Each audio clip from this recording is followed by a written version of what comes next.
Bonjour à tous et bienvenue sur la Tribune de Coruscant pour cette nouvelle vidéo de La Tribune vous répond en série de questions-réponses sur l'univers Star Wars.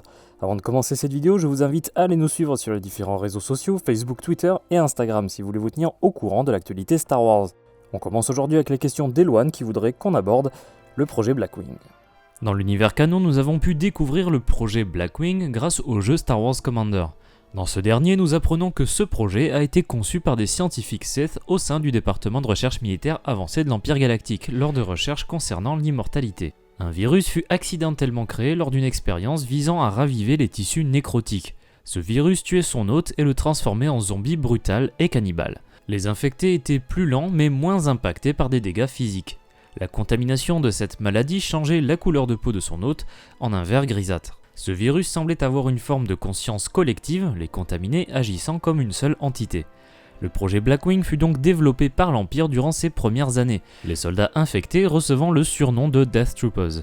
Utilisant les rumeurs concernant ce projet secret, Palpatine utilisa ce surnom macabre pour nommer l'unité des Death Troopers, qui n'ont en soi rien à voir avec le projet Blackwing, Palpatine voulant profiter de la rumeur sur le projet pour renforcer l'image effrayante des Death Troopers. Nous savons qu'un centre de recherche impérial secret, situé sur la planète Andoran, fut le théâtre d'une épidémie issue du projet Blackwing, infectant les soldats impériaux du complexe comme des Stormtroopers lourds ou encore des Scout Troopers.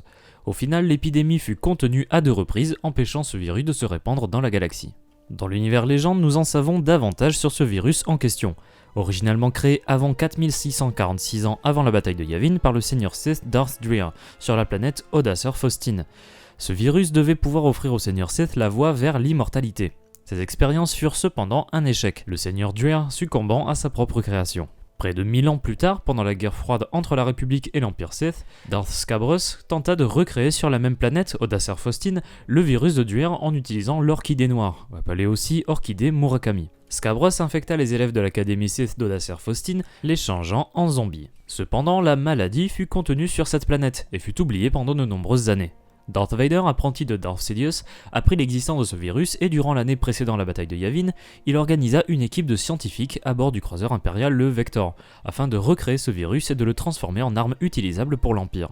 Les scientifiques lui donnèrent le nom de projet d'arme biologique impériale I-71A, surnommé également Blackwing, et ce qui devait arriver, arriva. En effet, une fois de plus, le virus échappa au contrôle des scientifiques, infectant l'équipage du vaisseau.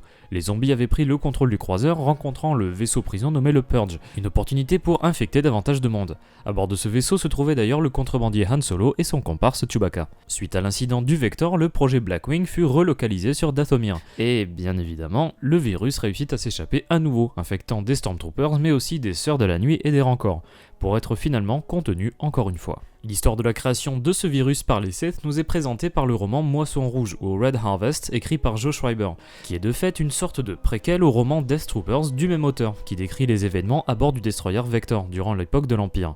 Enfin, l'infection sur Dathomir nous a été présentée via le jeu MMORPG Star Wars Galaxies qui exista de 2003 jusqu'à 2011. On poursuit avec la question d'Alexandre qui voudrait savoir si les Kaminoans ont créé d'autres choses, d'autres armées, que la Grande Armée de la République. Dans l'univers canon, les Kaminoans sont principalement connus pour leur grande création, à savoir la Grande Armée de la République. Ils sont présentés comme des experts du clonage et nous connaissons quelques éléments à propos de leur précédente création. Tout d'abord, la planète Kamino a au cours de son histoire connu un désastre important. Alors que les Kaminoans vivaient sur Terre, la fonte massive des glaces de la planète, causée par la fin d'une ère glaciaire, créa ainsi un déluge immense que même les montagnes de Kamino n'avaient pas pu retenir au terme de cet événement.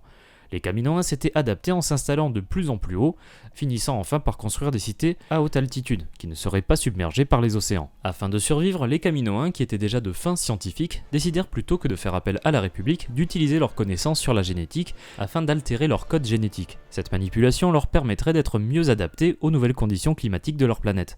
Les Kaminoans décidèrent d'utiliser leurs connaissances non pas uniquement pour modifier leur propre ADN, mais également pour changer la faune de Kamino, comme par exemple les Aiwa, créatures aquatiques capables de voler dans les cieux de Kamino, que les Kaminoans utilisaient comme monture.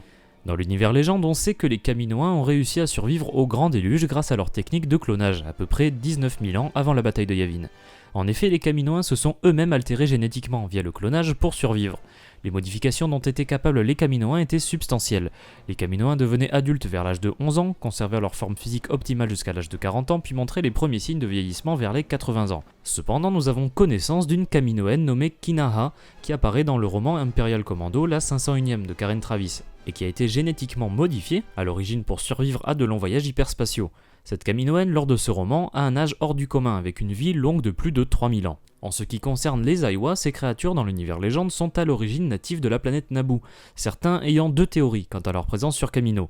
Soit les Aiwa ont été importés de Naboo, soit les Kaminoans les avaient clonés entièrement. En soi, les Kaminoans n'ont pas créé d'armée comme celle conçue pour la République, mais nous savons que les Kaminoans, bien que restant très confidentiels, se sont ouverts au reste de la galaxie afin de mettre à profit leurs connaissances sur le clonage, en échange d'importations essentielles. Nous savons par exemple que les Kaminoans ont créé des clones modifiés destinés à devenir des esclaves, travaillant dans les mines de Subterrel, ces clones ayant des mains en forme de pelle pour être plus efficaces dans leurs activités de mineurs. C'est sur cette planète que l'ancien prospecteur Dexter Jetster apprit l'existence des Kaminoans, dont leur utilisation des Cyber Darts toxiques qui seront utilisés par Jango Fett bien des années plus tard afin de tuer Zam Wesell. Nous savons également que les Kaminoans ont déjà fourni des soldats clonés pour des armées secrètes de mercenaires par le passé, mais nous ignorons encore beaucoup de choses sur les activités de clonage des Kaminoans. Merci d'avoir regardé cette vidéo, j'espère qu'elle vous a plu. Si c'est le cas, n'hésitez pas à laisser un pouce bleu, la partager et vous abonner si vous ne voulez pas rater les prochaines vidéos de la Tribune de Coruscant.